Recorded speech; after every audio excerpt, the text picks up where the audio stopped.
जय हिंद फ्रेंड्स। भारतीय राज्य व्यवस्था की सीरीज जो हमारी चल रही थी, कल हमने ये देखा कि संविधान का आधारभूत ढांचा क्या होता है और इसका कॉन्सेप्ट आया था केशवानंद भारती केस में। और यही एक पहला ऐसा केस था जिसमें सुप्रीम कोर्ट ने माना कि डीपीएसपी को लागू करने के लिए मूल अधिकार में संशोधन किया जा सकता और संविधान में भी संशोधन किया जा सकता। ठीक। और आज का जो हमारा टॉपिक है वो है शक्ति का पृथक्करण का सिद्धांत और संसदीय व्यवस्था, separation of powers, principle of separation of power and parliamentary system. ठीक। तो आज का हेडिंग डाल लीजिए, शक्ति का पृथक्करण।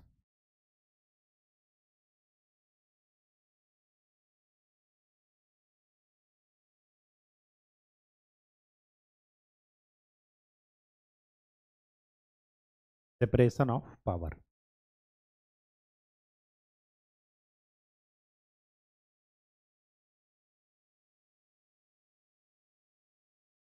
Separation of power. शक्ति का पृथक्करण क्या कहता है? शक्ति का पृथक्करण ये कहता है, देखिए, अगर एक लोकतंत्र है तो लोकतंत्र में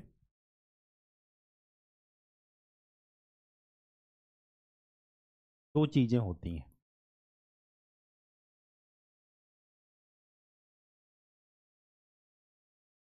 वो ये दो चीजें ये क्या होती हैं?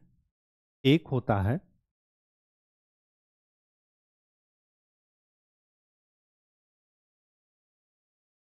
संसदीय व्यवस्था, पार्लियामेंट्री सिस्टम, और दूसरा होता है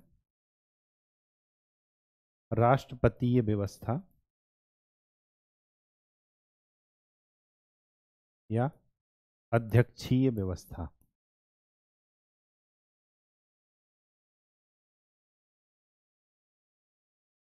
ठीक। अब नॉर्मल लोकतंत्र में तीन अंग होते हैं बाय डिफॉल्ट। एक कार्यपालिका, एग्जीक्यूटिव, विधायिका, लेजिस्लेटिव, और न्यायपालिका।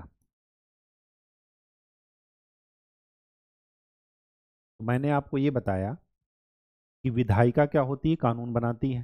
कार्यपालिका क्या करती है? उस कानून को एग्जीक्यूट करती है, ठीक, धरातल पर उसके अनुसार कार्य करती है।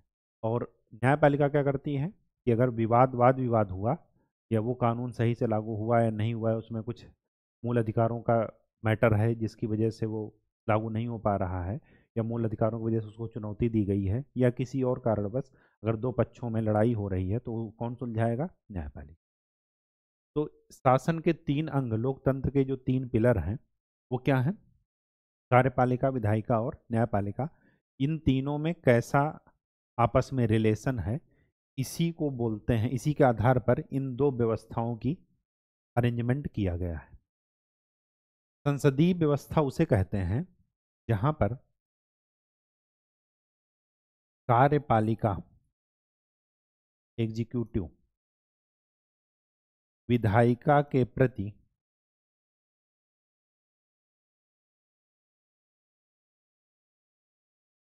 उत्तरदायी होती है, रिस्पॉन्सिबल होती है।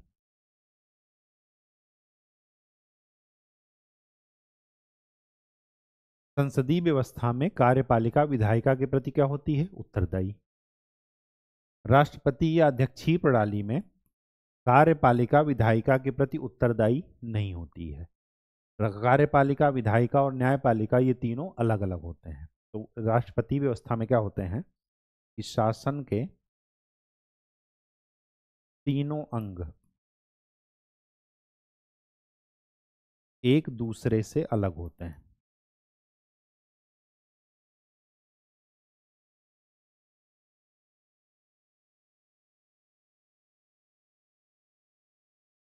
तीनों अंग क्या होते हैं? एक दूसरे से अलग। भारतीय संविधान में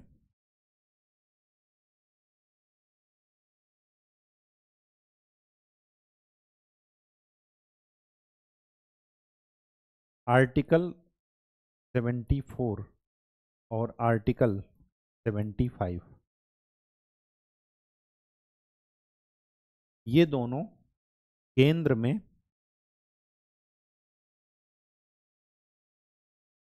संसदीय प्रणाली की व्यवस्था करते हैं। हमारे संविधान में केंद्र और राज्य दोनों जगह पर संसदीय प्रणाली को लागू किया गया है, फॉलो किया जाता है। क्यों किया जाता है वो बाद की बात है, उसको भी देखेंगे, लेकिन अभी के लिए जान लीजिए इन दोनों आर्टिकल्स में 89 प्लस कर दीजिएगा तो आपको 163 और 164 मिल जाएगा। आर्टिकल 163 और आर्टिकल 164, और ये राज्य में व्यवस्था करते हैं संसदीय प्रणाली की, ये दोनों आर्टिकल। ठीक, अब इसके उदाहरण देख लीजिए। ये जो संसदीय व्यवस्था है, संसदीय लोकतंत्र है, ये भारत में है, जापान में है, कनाडा में है, इनमें संसदीय लोकतंत्र है। यहाँ पर क्या है राष्ट्रपति वाले में एग्जाम्पल में एक तो याद रखिएगा, दोनों सुपर पावर यूएसए और रसिया, इन दोनों में क्या है, अध्यक्षीय प्रणाली है। देखिए वहां पर पुतिन जी क्या है, लगभग तीसरा या चौथा कार्यकाल वो अपना पूरा कर रहे हैं, शायद तीसरा है। ठीक है, और चीन, साथ में एक डेवलपिंग कंट्रीज का नाम याद रखिएगा, ब्राजील, ये भी क्या है, राष्ट्रपति प्रणाली के द्वारा गवर्न होता है। ये इसके उदाहरण है। अब हमें चीजें समझना है कि अगर हम सेपरेशन ऑफ पावर की बात कर रहे हैं, राज्य के तीनों अंग अलग अलग काम करें, शासन के तीनों अंग अलग अलग काम करें, तो उसके लिए हमें ये देखना है कि हम कैसी प्रणाली की व्यवस्था कर रहे हैं। हमने ये जो लिया शक्ति के पृथक्करण का सिद्धांत, ये मूलतः अमेरिका का है। शक्ति के पृथक्करण का सिद्धांत कहाँ से लिया गया है, अमेरिका से। यहां पर क्या होता है, तीनों अंग अलग अलग हैं, कार्यपालिका, एग्जीक्यूटिव, विधायिका और न्यायपालिका, तीनों अलग अलग हैं। इनके सबसे बड़ी बात, इनकी विशेषताएं देखिए।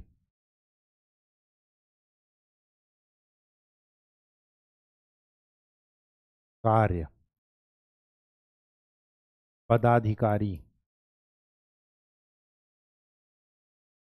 सब अलग, किसी से कोई मतलब नहीं है। मतलब कोई जज चाहे कि हम सांसद बन जाएं, नहीं बन सकता।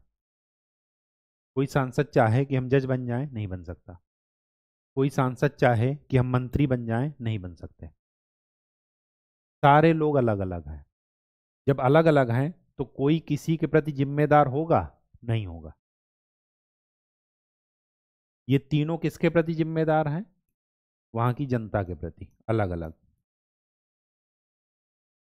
मतलब अगर जो बाइडेन, भारत वो अमेरिका के राष्ट्रपति, वो संसद हटाना चाहे तो नहीं हटा सकती। सिर्फ एक ही आधार पर हटा सकती, बस मैं ये गलत बोल दिया कि नहीं हटा सकती। एक ही आधार पर हटा सकती है कि उन्होंने गैर संवैधानिक एक्ट किया हो, कोई संविधान के खिलाफ कोई कार्य किया हो, तब, अदरवाइज नहीं हटा सकती। राष्ट्रपति इनके प्रति उत्तरदायी नहीं है, ना तो इनकी मीटिंग में भाग लेंगे, ना ही इनके सत्र में भाग लेंगे, और ना ही इनकी सदस्यता ग्रहण करेंगे। ये लिख लीजिए, यूएसए में राष्ट्रपति विधायिका के सत्र में भाग नहीं लेते।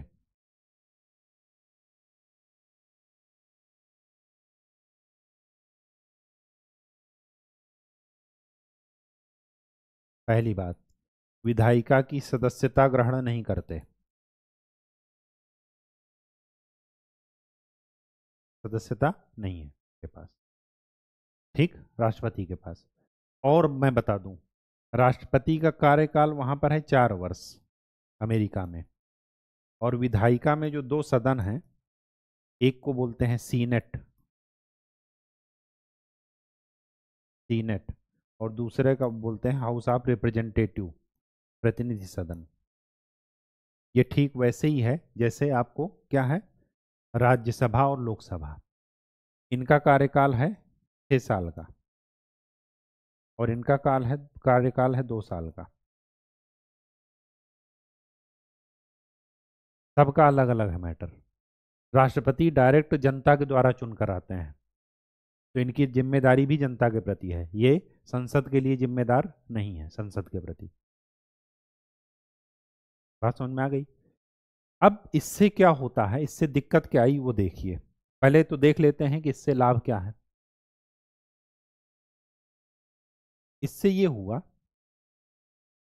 कि एक तो सब कुछ अलग अलग है, लेकिन विधायिका अगर बिल पास ना करे, बजट पास ना करे, तो ना तो इनको वेतन मिलेगा और ना इनको काम करने के लिए पैसा मिलेगा।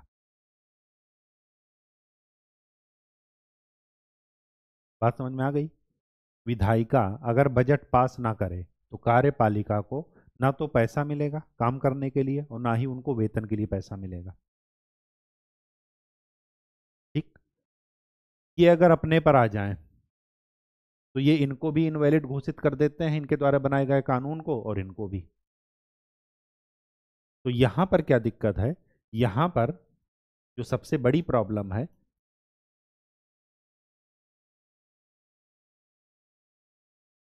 वो क्या है?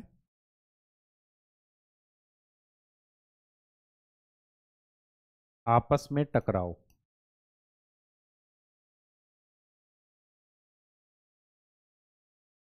ये सबसे बड़ी समस्या है। टकराव इसी वजह से है, क्यों? क्योंकि किसी का किसी के कार्य क्षेत्र में कोई हस्तक्षेप नहीं है। पहली बात, हस्तक्षेप ना होना तो अच्छी बात है, लेकिन दूसरी बात क्या है कि सारे पदाधिकारी, सभी की जो है वो क्या कहते हैं, कार्य, ये तीनों क्या हैं, अलग अलग है। ये अगर बजट ना पास करें तो इनको वेतन और पैसा नहीं मिलेगा, ना तो काम करने के लिए ना वेतन के लिए। कार्यपालिका कौन है? राष्ट्रपति। अब ये अगर कानून बना करके दें और राष्ट्रपति साइन ना करें तो ये कानून बना पाएंगे? नहीं बना पाएंगे, क्योंकि फाइनल स्टैंप कौन लगा रहा है? राष्ट्रपति। तो राष्ट्रपति इनके कार्य को रोक देंगे, और इन दोनों को कार्य को कौन रोक देगा? न्यायपालिका। ठीक है। तो यहां पर क्या हो रहा है, आपस में टकराव की स्थिति उत्पन्न हो जाएगी, ये कन्फर्म है कि उत्पन्न हो जाएगी। तो इस वजह से जो अमेरिकी संविधान में शक्ति के पृथक्करण का सिद्धांत है, वो भारत के परिप्रेक्ष्य में लागू नहीं होता। भारत के परिप्रेक्ष्य में शक्ति के पृथक्करण का सिद्धांत और अमेरिका के शक्ति के पृथक्करण के सिद्धांत, दोनों में अंतर है। अब हम ये तो देख चुके कि अमेरिका में शक्ति का पृथक्करण क्या है, सारे कार्य, सारे पदाधिकारी अलग अलग, किसी का किसी पर कोई हस्तक्षेप नहीं, लेकिन आपस में संतुलन बनाए रखने के लिए, चेक एंड बैलेंस बनाए रखने के लिए इनको हमने अलग अलग किया है। किसने? अमेरिका ने। चेक एंड बैलेंस कैसे बनाते हैं?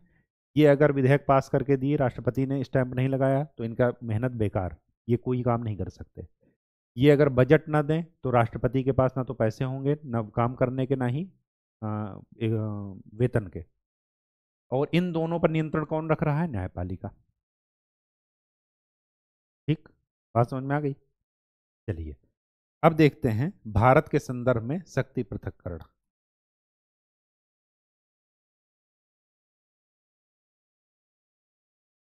भारत के संदर्भ, भारत के संदर्भ में क्या है कि यहां पर मैंने आपको क्या बताया, अमेरिका में कि जो कार्यपालिका है वो ना तो अ, विधायिका के सत्र में भाग लेगी और ना ही उसकी सदस्यता ग्रहण करेगी, लेकिन यहाँ पर ऐसा नहीं है। कार्यपालिका विधायिका का ही अंग होती है।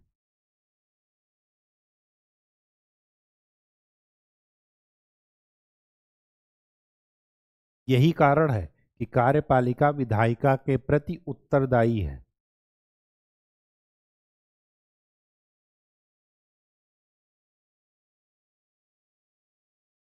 कार्यपालिका मतलब मंत्री, प्रधानमंत्री। विधायिका का मतलब संसद या राज्य के क्षेत्र में मुख्यमंत्री हो गए। विधायिका राज्य के उसमें विधानसभा हो गई, विधान परिषद हो गई, ये सब। अब देखिए, तो अगर ये इसी के मेंबर हैं तो यहाँ पर टकराव की स्थिति होगी? नहीं होगी। अगर कार्यपालिका विधायिका का कहना नहीं मानेगी तो विधायिका तुरंत एक अविश्वास प्रस्ताव लाएगी और तुरंत मंत्रियों को इस्तीफा देना पड़ेगा। बात समझ में आ गई? तो कार्यपालिका विधायिका के प्रति क्या होती है? उत्तरदायी। न केवल उत्तरदायी होती है, इनकी सदस्यता भी ग्रहण करती है। सभी मंत्री संसद के क्या होते हैं? या तो लोकसभा के या राज्यसभा के सदस्य होते हैं। कोई भी व्यक्ति बिना सदस्यता ग्रहण किए संसद की वो मंत्री नहीं बन सकता, और बनता भी है तो कितने महीने के लिए? 6 महीने के लिए। 6 महीना से ज़्यादा अगर उसको बनना है तो उसको सदस्यता ग्रहण करनी ही पड़ेगी, ये कंपलसरी है। तो यहाँ पर क्या है? यहाँ पर शक्ति का पृथक्करण नहीं, बल्कि किसका है? कार्यों का पृथक्करण है।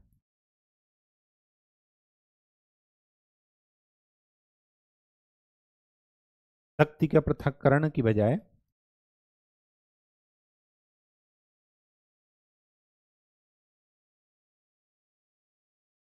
के स्थान पर क्या है? सामंजस्य है।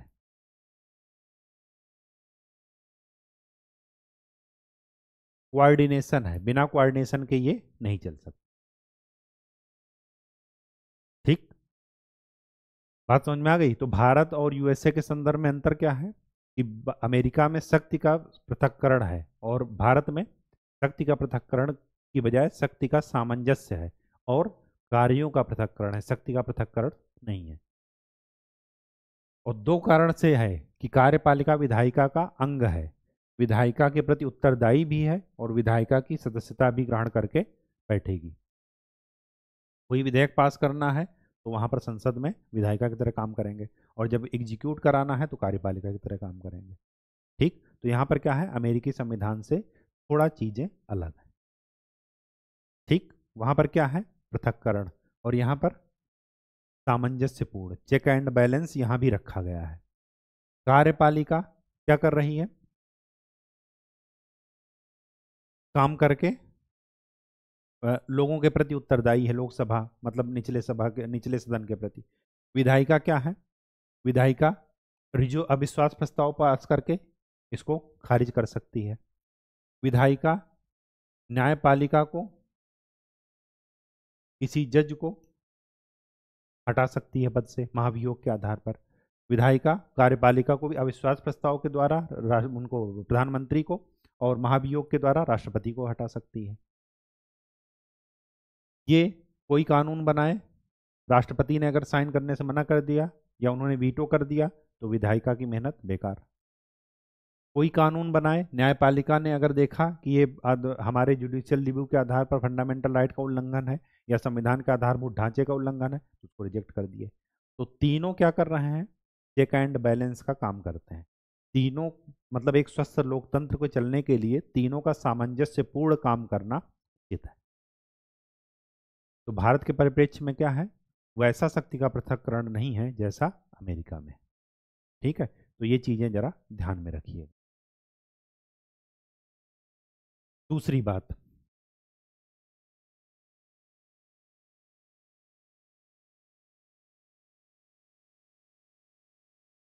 संसदीय प्रणाली और अध्यक्षीय प्रणाली के बारे में जान लेते हैं। या राष्ट्रपति शासन, राष्ट्रपति प्रणाली के बारे में भी जान लेते हैं।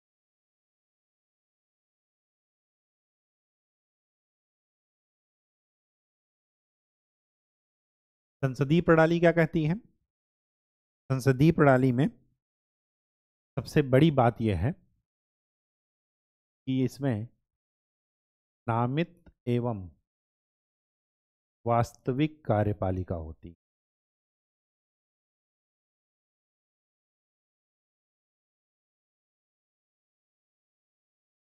नामित वो जो केवल और केवल दिखाने के लिए है,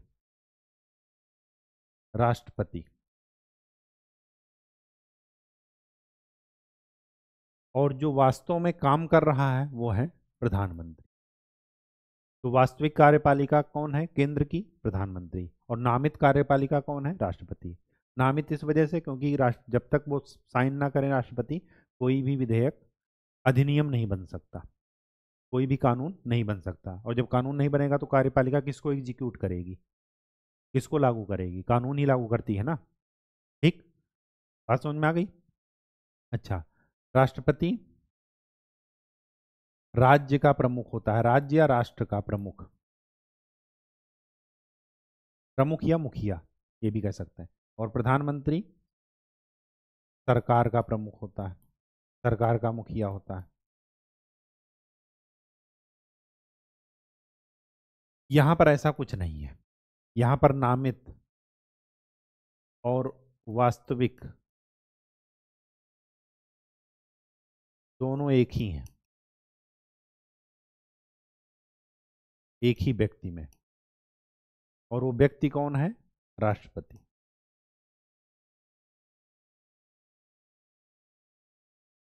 ठीक, वो व्यक्ति कौन है? राष्ट्रपति है। दूसरी बात,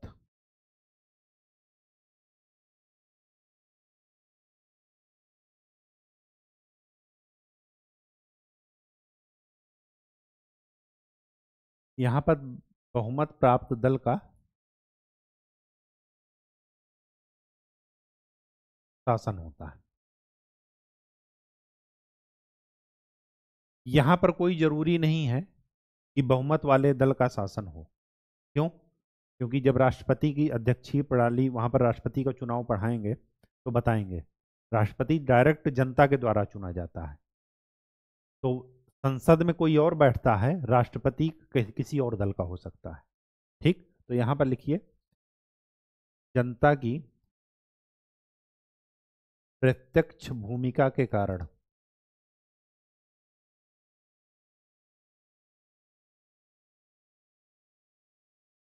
यह जरूरी नहीं है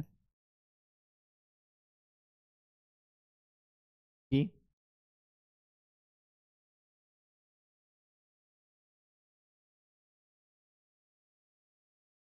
बहुमत वाले दल का सदस्य ही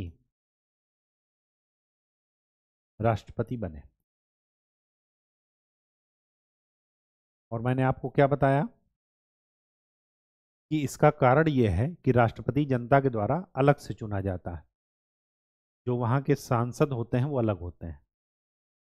ठीक, सांसदों में से चुनाव नहीं होता राष्ट्रपति का, सांसद लोग चुनाव नहीं करते, वहां की जनता डायरेक्ट करती है। ठीक, थर्ड बात जो है, जो कहनी है वो ये कि थर्ड जो संसदीय उसमें है, वहां पर सामूहिक उत्तरदायित्व होता है।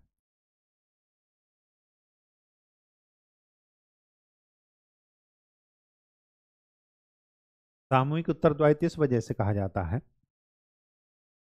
कि अगर किसी मंत्री के विरुद्ध लोकसभा में अविश्वास प्रस्ताव पारित हो गया तो पूरी सरकार गिर जाएगी।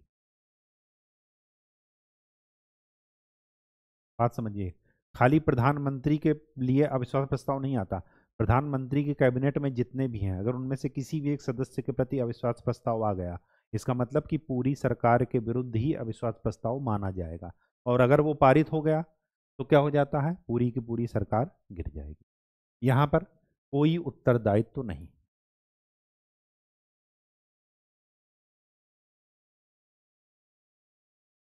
कोई उत्तरदायित्व नहीं।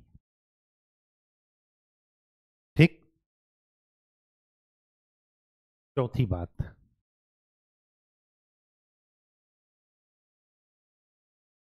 राजनीतिक समरूपता। राजनीतिक समरूपता इस वजह से क्योंकि जब बहुमत वाला दल ही प्रधानमंत्री बन रहा है और उसी की कैबिनेट बन रही है, तो वो सारे एक ही विचारधारा के हैं जो भी हैं, तो आपस में क्लैश होने की संभावना कम से कम रहती है। लेकिन अगर फिर भी क्लैश होता है विचारों में, तो चुपचाप वो मंत्री अपने मंत्री पद से इस्तीफा दे करके अलग हो जाएगा कैबिनेट से। जैसे अंबेडकर जी अलग हुए थे हिंदू कोड बिल के मुद्दे पर, जब नेहरू जी की मंत्रिपरिषद थी और उसमें उनमें आपस में विरोध हुआ, तो फिर अंबेडकर जी तुरंत मंत्री पद से इस्तीफा दे दिए। इसका यही मतलब है कि सारे लोग एक ही भाषा बोलेंगे जो भी मंत्रिपरिषद में रहेंगे। ऐसा नहीं कि कोई किसी का अच्छाई का बात कर रहा है, कोई किसी की बुराई कर रहा है किसी योजना की, कोई सरकार की किसी योजना की, सारे लोग एक ही भाषा बोलेंगे। ठीक है, बात समझ में आ गई? यहाँ पर यहाँ पर ऐसा कुछ नहीं है, एक रूपता नहीं होती। ठीक। पांचवी बात, दोहरी सदस्यता। दोहरी सदस्यता का मतलब ये है कि जो कार्यपालिका होती है वो विधायिका का भी क्या होती है, अंग।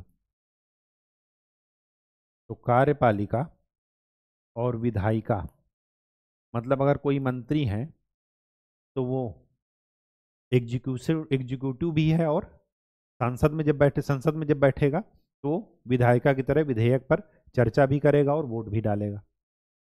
यहां पर ऐसा कुछ नहीं है। मैंने आपको बताया कि कार्यपालिका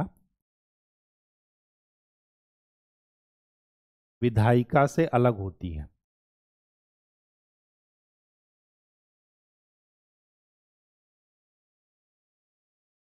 ठीक है, यहां पर राष्ट्रपति संसद के सत्र में ना तो भाग लेंगे, ना ही उसकी सदस्यता ग्रहण करेंगे। ठीक।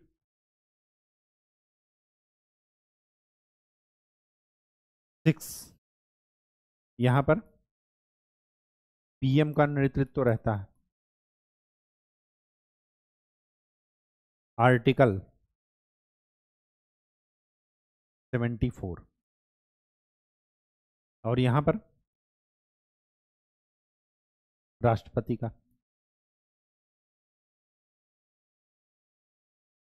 राष्ट्रपति का नेतृत्व। ठीक।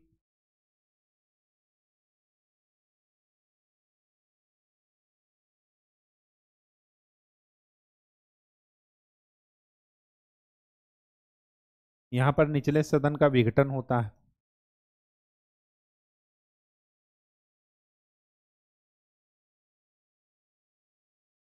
यहां पर एक ये भी जान लीजिएगा, पीएम जो भी सलाह देते हैं तो राष्ट्रपति को उनकी सलाह के अनुसार कार्य करना बाध्यकारी है, ये आर्टिकल 75 कहता है। आर्टिकल 74 क्या कहता है कि पीएम होना चाहिए, और आर्टिकल 75 क्या कहता है कि राष्ट्रपति को पीएम के सलाह के अनुसार कार्य करना है। पीएम का मतलब मंत्रिपरिषद की सलाह के अनुसार, क्योंकि मंत्रिपरिषद का मुखिया कौन होता है, पीएम, प्रधानमंत्री। ठीक है, तो यहाँ पर क्या है, निचले सदन का विघटन होता है हर 5 साल में। यहाँ पर ऐसा कुछ नहीं है, यहाँ पर विघटन नहीं हो सकता।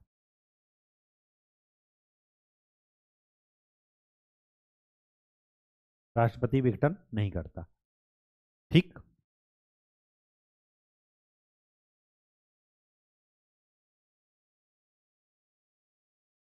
8th पॉइंट, यहाँ पर गोपनीयता की बात की जाती है। जो मंत्री होते हैं वो क्या करते हैं, मंत्री बनने से पहले गोपनीयता की शपथ लेते हैं, मंत्रिपरिषद में आने से पहले, कैबिनेट मंत्री बनने से पहले। और उसमें उनको शपथ यही दिलाई जाती है कि आप सरकार की नीतियों को, जो भी डिस्कशन होगा कैबिनेट में, उसको आप बाहर डिस्क्लोज नहीं करेंगे जब तक सरकार आधिकारिक रूप से घोषणा नहीं कर देती। ठीक। गोपनीयता की शपथ, ये चीज नोट कर लीजिएगा, ये कौन दिलाता है, राष्ट्रपति। ये आपका क्वेश्चन पूछा गया है, ध्यान रखिएगा। तो मंत्रियों को गोपनीयता की शपथ कौन दिलाता है, राष्ट्रपति। यहाँ पर गोपनीयता नाम की कोई चीज नहीं है सिवाय राष्ट्र के। क्यों? क्योंकि दोनों एक दूसरे के सदस्य नहीं होते। कार्यपालिका अलग है, राष्ट्रपति अलग है, उसके निजी सचिव अलग हैं, उनका उनके प्रति कोई जिम्मेदारी नहीं है। किसके प्रति, विधायिका के प्रति। वो डायरेक्ट जनता के प्रति उत्तरदायी है। ठीक। अब देख लेते हैं इसका फायदा, मतलब गुण। किसका? संसदीय सरकार का।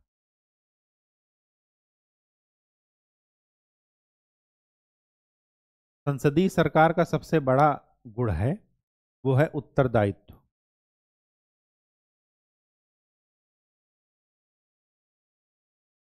वो क्या है? उत्तरदायित्व, रिस्पॉन्सिबिलिटी। मतलब किसी विधेयक के प्रति वो क्या कर रहे हैं? संसद के प्रति उत्तरदायी है। कार्यपालिका विधायिका के प्रति क्या है? उत्तरदायी है। ठीक। उत्तरदायित्व या लिखिए उत्तरदायी सरकार। दूसरा सबसे बड़ा जो गुण है वो ये है कार्यपालिका एंड विधायिका के बीच क्या रहता है? सामंजस्य। आपस में कोऑर्डिनेशन पर की बात होती है, टकराहट की बात नहीं होती।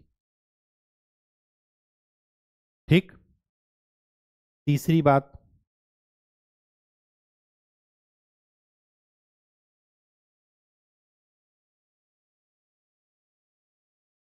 क्योंकि यहां पर बहुमत वाले दल का नेता होता है तो फिर यहां पर निरंकुशता पर रोक लगती है।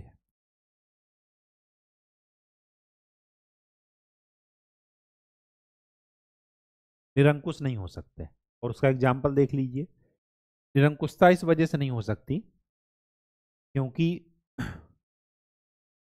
कार्यपालिका मतलब विधायिका संविधान में संशोधन तो कर सकती है लेकिन आधारभूत ढांचे को चेंज नहीं कर सकती। न्यायपालिका क्या कहती है कि न्यायपालिका उस निरंकुशता पर रोक लगाती है। अदरवाइज 2/3 जिसका बहुमत हो वो तो संविधान को चेंज ही कर दे। चेंज क्या, वापस से कोई नया संविधान लिख देगा। लेकिन विधि का शासन है और विधि के शासन में क्या कहा गया है कि तीनों अंग मतलब एक दूसरे पर हावी नहीं होंगे। कोई भी सुप्रीम नहीं है। सुप्रीम कौन है? संविधान। और इसी वजह से संविधान की रक्षा कौन कर रहा है? कस्टोडियन कौन है? वो है न्यायपालिका, सुप्रीम कोर्ट। ठीक। तो निरंकुशता पर भी रोक लगती रहती है। चेक एंड बैलेंस है, कोई निरंकुश नहीं हो सकता। अगर कार्यपालिका निरंकुश होना चाहेगी तो विधायिका उसको अविश्वास प्रस्ताव करके उसको क्या कर सकती है? वापस बुला सकती है। ठीक है, मतलब भंग कर सकती है। कार्यपालिका क्या कर सकती है? राष्ट्रपति को ये कह सकती है कि लोकसभा का वेतन कर दिया जाए। तो दोनों एक दूसरे को क्या कर रहे हैं? Check and balance. और इनके भी ऊपर कौन है? न्यायपालिका। न्यायपालिका पर भी विधायिका का चेक एंड बैलेंस है। संसद क्या करती है? न्यायिक मतलब जजेस को हटा सकती है महाभियोग चला करके, राष्ट्रपति को हटा सकती है। ठीक है। और राष्ट्रपति क्या करते हैं या न्यायपालिका क्या करती है? संसद के द्वारा बनाए गए कानून को फाइनल अप्रूवल न्यायपालिका और राष्ट्रपति ही देते हैं। राष्ट्रपति ने अधिनियम बना दिया, उसके बाद न्यायपालिका उसको अपने संवैधानिक दायरे में देखेगी कि ये संविधान का उल्लंघन तो नहीं कर रहा है किसी आर्टिकल का या लोगों के फंडामेंटल राइट का। ठीक। तो सारे अंग एक दूसरे को क्या है? चेक एंड बैलेंस बनाए रखे हैं। ठीक है। चौथा,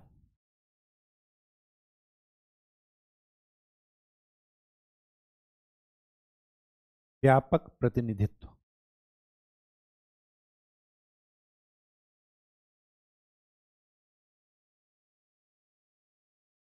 अभी तो राइट टू रिकॉल नहीं मिला लेकिन अच्छे लोकतंत्र में वो भी होता है, स्विट्जरलैंड वगैरह में है। व्यापक प्रतिनिधित्व जनता की व्यापक भागीदारी होती है। क्यों? क्योंकि वो वोटिंग राइट्स के जरिए लोकसभा मतलब विधायिका पर नियंत्रण रखते हैं और इसी वजह से कार्यपालिका विधायिका के प्रति उत्तरदायी है। लोकसभा का चुनाव क्या होता है? जनता के द्वारा प्रत्यक्ष रूप से सांसद चुने जाते हैं। ठीक। तो ये इसके क्या है? गुण है। ये संसदीय व्यवस्था के गुण है। अब अच्छा, इसका दोष क्या है वो जान लेते हैं।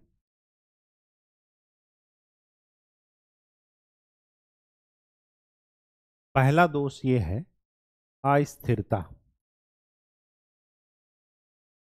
आपने देखा होगा कि जब बहुमत वाले दल का शासन होगा तो अगर किसी एक दल को बहुमत नहीं मिला तो कई सारे गठबंधन बना करके उनमें से एक प्रधानमंत्री बनता है।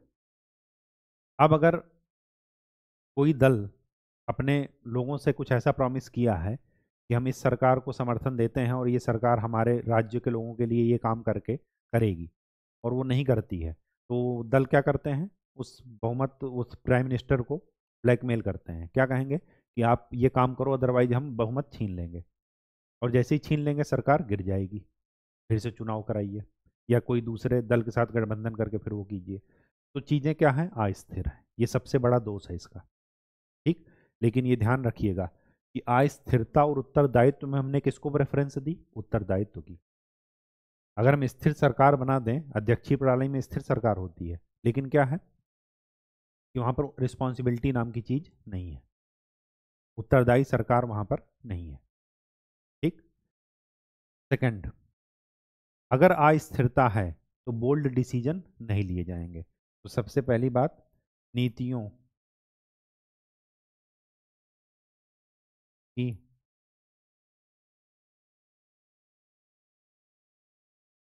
हाँ विश्वसनीयता कम होती है,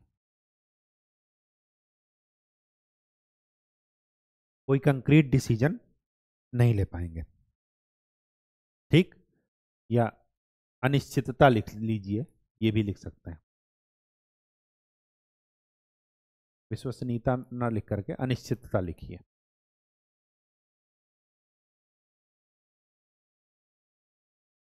आपने ये भी देखा होगा कि अगर जनता शिक्षित नहीं होती तो राजनेता लोग वोट और धर्म के नाम पर, धर्म और जाति के नाम पर वोटिंग को कराते हैं, वोट मांगते हैं। दूसरी बात, जो बाहुबली नेता है, जो जिसका क्रिमिनल रिकॉर्ड है, वो भी क्या हो सकता है, सांसद बन सकता है, लोगों पर शासन कर सकता है। तो इसकी तीसरी बात क्या है कि अकुशल लोगों द्वारा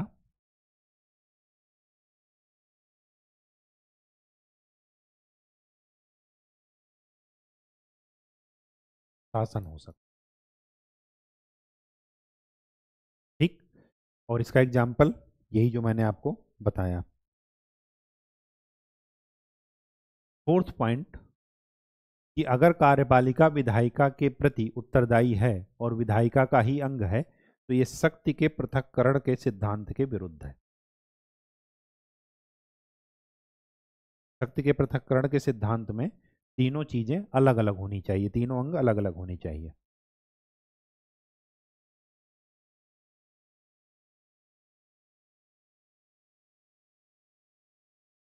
ठीक। तो जो यहां पर दोष है वही यहां का क्या बन जाएगा, गुण, अध्यक्षीय प्रणाली का। तो अध्यक्षीय प्रणाली में अस्थिरता होती है, नहीं होती, तो यहां पर लिखिए स्थिर सरकार। ये इसका क्या है, अच्छाई है। नीतियों की अनिश्चितता होगी, नहीं, निश्चित नीतियां।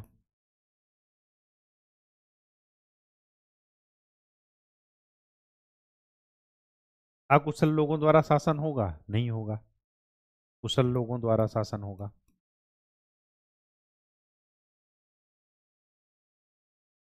शक्ति के पृथक्करण के सिद्धांत के विरुद्ध होगा, नहीं, शक्ति के पृथक्करण का सिद्धांत फॉलो किया जाएगा।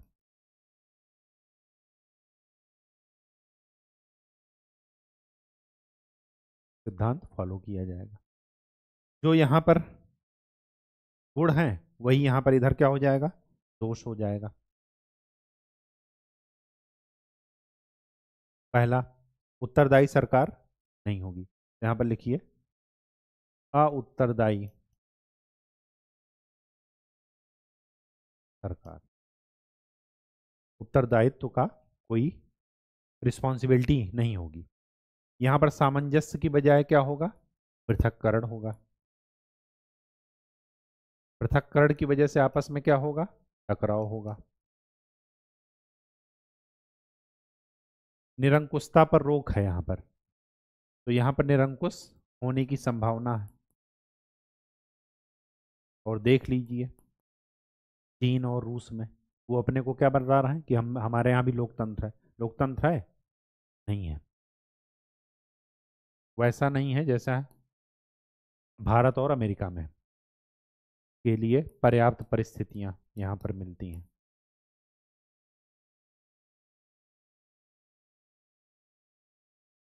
व्यापक प्रतिनिधित्व यहाँ पर रहेगा? नहीं रहेगा, यहाँ पर सीमित प्रतिनिधित्व रहेगा।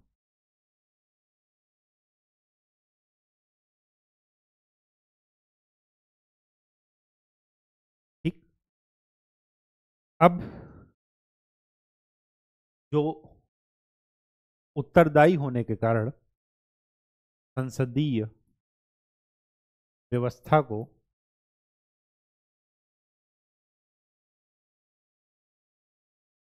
मंत्रिमंडलीय व्यवस्था भी कहते हैं।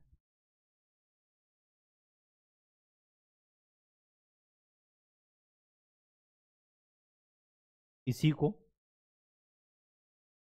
उत्तरदायी सरकार भी कहते हैं। इसी को सरकार की या लोकतंत्र की वेस्टमिंस्टर प्रणाली भी कहा जाता है। वेस्टमिंस्टर इस वजह से क्योंकि जो ब्रिटिश गवर्नमेंट है वो क्या कह रहा है, ब्रिटिश जो संसद है वो वेस्टमिंस्टर नामक स्थान पर है और वहीं से इस शब्द को लिया गया है। कभी कभार इसको कैबिनेट सरकार भी बोलते हैं।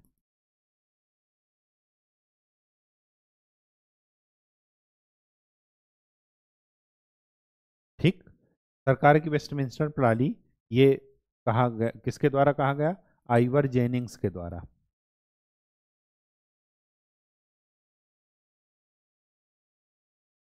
ठीक। राजनीति विज्ञान के ये एक्सपर्ट थे, ठीक, ब्रिटेन के। तो संसदीय व्यवस्था को ये भी कहते हैं।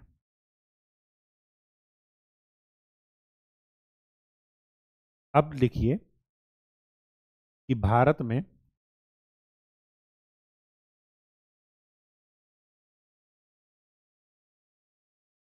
संसदीय व्यवस्था अपनाने के कारण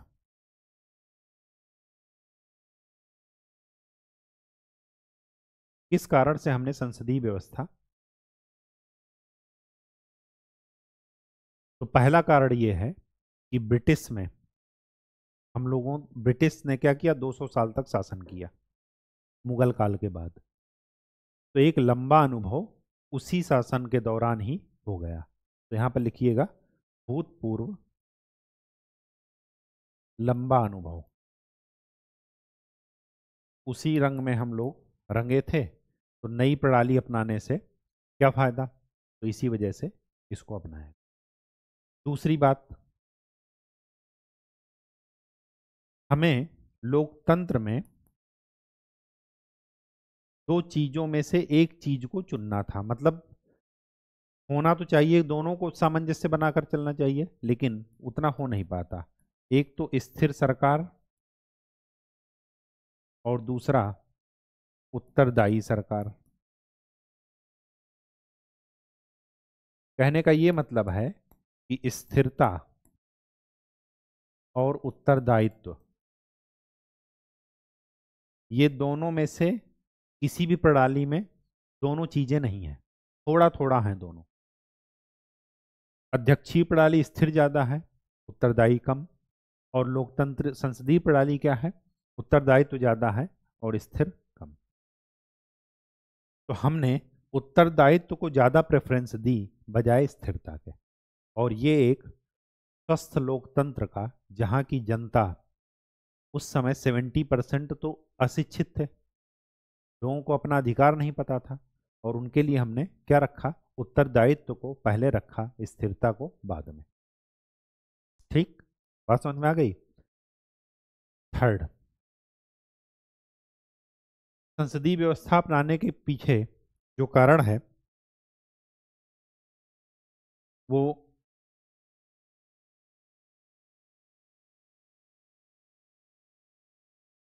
संसदीय व्यवस्था में अध्यक्षीय व्यवस्था में टकराहट था। तो यहां पर क्या होगा, कार्यपालिका एवं विधायिका के मध्य सामंजस्य। जब सामंजस्य है तो लड़ाई की व्यवस्था कम होगी। अगर लड़ाई कम होगी तो संसाधनों का कुशल उपयोग होगा। अदरवाइज वो बैठ करके क्या करते रहेंगे, लड़ते रहेंगे। आपने खुद देखा होगा, न्यूज में हाल फिलहाल आ रहा कि लोकसभा और राज्यसभा की प्रोडक्टिविटी डाउन हो रही है। उनको वहां पर भेजा गया है चुन करके लोगों के द्वारा कि वो नियम बनाएं, कानून बनाएं और जनता का प्रतिनिधित्व करें संसद में, और फिर जनता की भलाई के लिए काम करें। वो वहां पर क्या कर रहे हैं, इसी में बैठ करके आपस में हंगामा कर रहे हैं, लड़ाई कर रहे हैं। ठीक, सदन को चलने ही नहीं दे रहे हैं। अब सदन का जो मूल काम है वो क्या हो रहा है, बाधित हो रहा है। ठीक, तो इस वजह से हमने क्या किया संसदीय व्यवस्था में कि ये चीजें अपनाने के पीछे ये कारण थे। ठीक, एक चीज और लिख लीजिए इसमें, लंबा अनुभव हो गया, लोकतंत्र, सामंजस्य वाली बात। हाँ, भारतीय समाज की प्रकृति।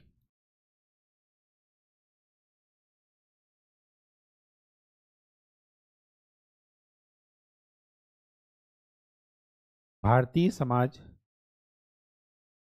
मिश्रित,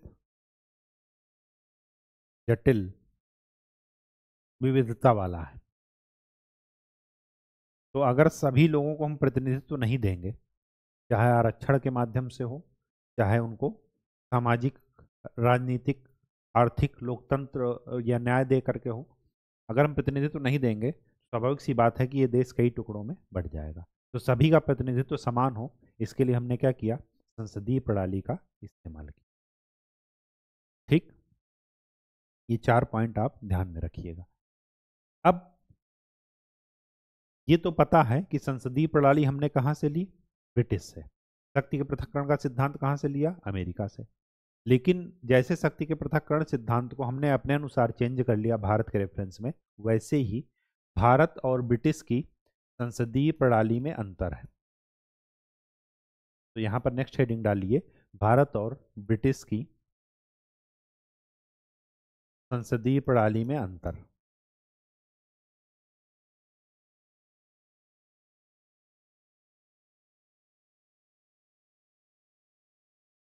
ठीक,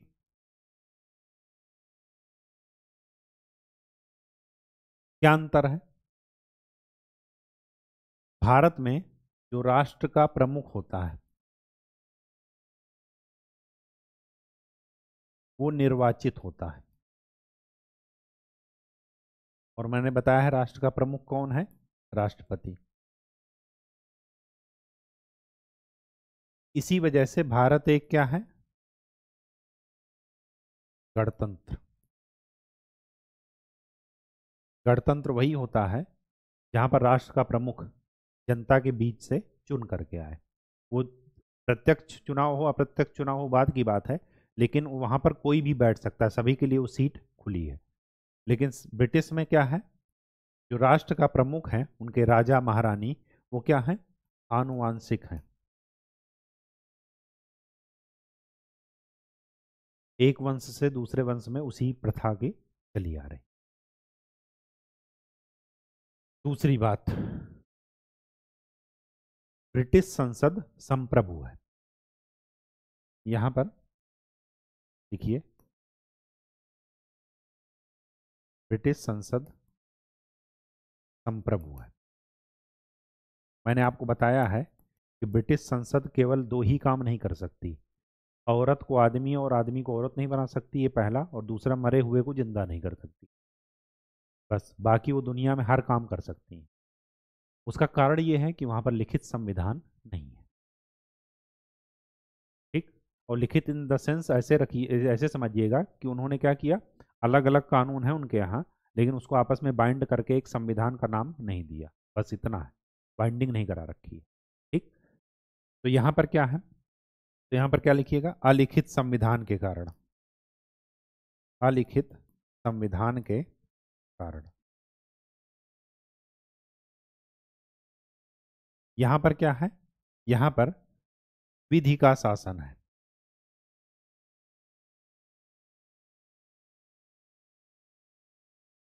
संसद संप्रभु नहीं है। ऐसा नहीं कि संसद कुछ भी कर सकती है, और उसका कारण ये है, दो कारण है। एक तो जुडिशियल रिव्यू और दूसरा लिखित संविधान। संविधान लिख करके गए हैं तो इस वजह से आधारभूत ढांचे को चेंज नहीं कर सकते। अगर आपको पूरा आधारभूत ढांचे को चेंज करना है तो फिर से संविधान सभा का गठन करना पड़ेगा और फिर से संविधान लिखना पड़ेगा। ठीक, तो ये बात जरा ध्यान में रखिएगा। तीसरी बात जो है वो ये है कि यहां पर मंत्रियों का उत्तरदायित्व नहीं है, नहीं रहता। और यहां पर क्या है, मंत्रियों का उत्तरदायित्व रहता है। अब देखिए किस सेंस में है ये बात की जा रही वो मैं आपको बता दे रहा हूं।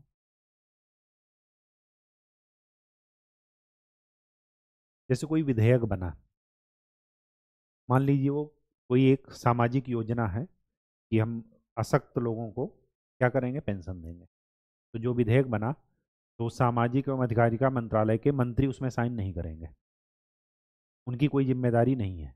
वो जिम्मेदारी नहीं लेंगे कि इसको लागू करना हमारी जिम्मेदारी है, ये पॉइंट जो लिखे गए हैं सब हमारी जिम्मेदारी, ऐसा नहीं है। तो कोई भी अधिनियम, विधेयक या कोई भी कार्य किए जा रहे हैं उसमें मंत्रियों के काउंटर साइन नहीं लिए जाते।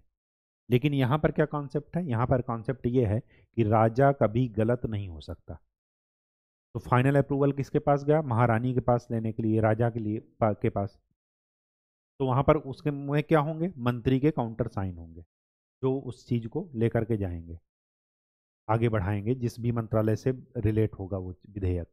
फिर वहां पर महारानी साइन करेंगी और उसके बाद वो लागू होगा। अगर कुछ इशू उठता है तो महारानी को सजा नहीं होगी, किसको सजा होगी, मंत्री को। तो ये मंत्री के उत्तरदायित्व का सिद्धांत ये इस रेफरेंस में है। और इसका कारण क्या है कि वहां पर ये कॉन्सेप्ट है कि राजा कभी गलत नहीं होता या नहीं हो सकता। ठीक, ये चीजें जरा ध्यान में रखिए। चौथी बात जो है वो ये है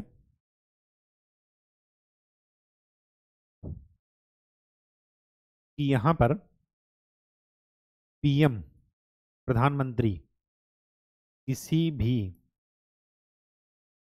सदन का सदस्य हो सकता है।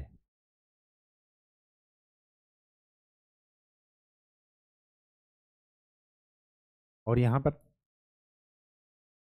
प्रधानमंत्री केवल निचले सदन का सदस्य होगा। निचला सदन जिसको बोलते हैं हाउस ऑफ कॉमन्स, जैसे अपने यहाँ की लोकसभा है। और ऊपर का जो उच्च सदन है जिसको राज्यसभा अपने यहाँ कहते हैं उसको वहां पर बोलते हैं हाउस ऑफ लॉर्ड्स। ठीक, तो पीएम हमेशा किसका होगा, निचला सदन का सदस्य होगा। और यहाँ पर किसी भी सदन का सदस्य हो सकता है। इसका एग्जाम्पल लिख लीजिएगा। इंदिरा गांधी राज्यसभा से सदस्य थी, एक हुए हैं देवे गौड़ा जी 1996 में, ये भी क्या थे, राज्यसभा के सदस्य थे। और हाल फिलहाल में डॉक्टर मनमोहन सिंह, ये भी क्या थे, राज्यसभा के सदस्य थे, फिर भी एक तीनों क्या हुए, प्रधानमंत्री बने। ठीक है, तो ये जरा ध्यान में रखिएगा ये बातें।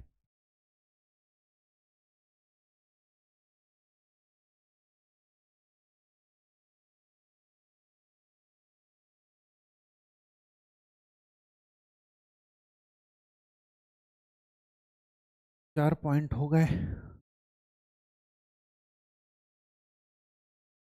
और कौन सा पॉइंट बच गया, विधि का शासन।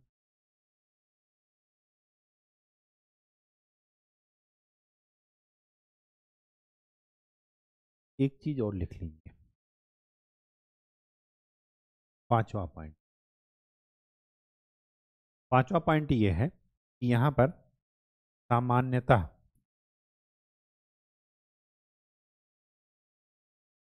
संसद सदस्य ही मंत्री होते हैं।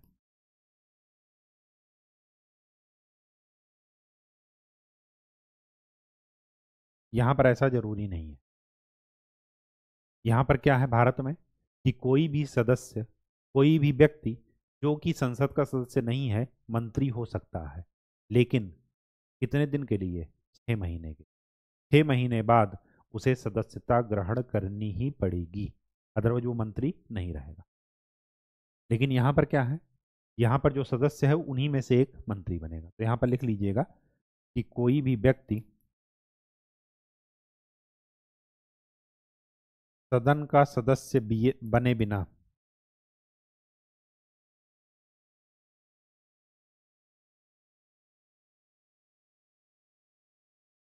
मंत्री बन सकता है।